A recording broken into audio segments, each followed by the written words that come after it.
Repeat after me. Turning away from God's decree is turning away from God. Those who turn away from God are cursed by pests devouring their crops and fruits dropping before they are ripe. When we turn away from God's decree and His laws, we turn away from God. When we shun His commands and His voice, God leaves us. We are on our own. When pests devour our crops, we are on our own. When pests eat away at our happiness, we are on our own. My family is falling apart. My business is failing. I'm having trouble making ends meet.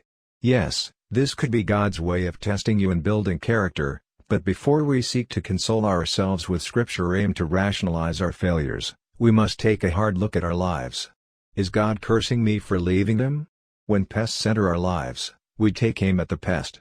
We fight it, blame it for all our unhappiness and failures. But if God is the one sending these pests, we are ultimately fighting against God. Instead of focusing on the superficial battle at hand, take a look at the big picture. Have you turned away from His decree and are now paying the price? If you return to God, all the obstacles become building blocks to a greater blessing. The vines in your fields will not drop their fruit before it is ripe. Another curse of turning away from God is fruit dropping before it's ripe. You never quite get over the hump. You are on the verge of success, but it falls through at the end. When God curses us, relationships, careers, and endeavors wither away before reaching full bloom. When God blesses us, things that appear hopeless turn out to be great successes. When I look at our church, sorry to say I see God's curse at hand. If you sit down at your business from morning to evening and not a single customer comes in, you might be cursed. If you make just enough to get by, you might be cursed. Instead of blaming your failures on others and circumstances, change your lives.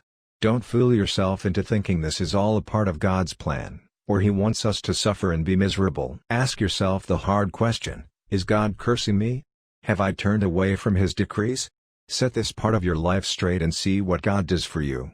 As we reach the end of days, the world becomes crueler.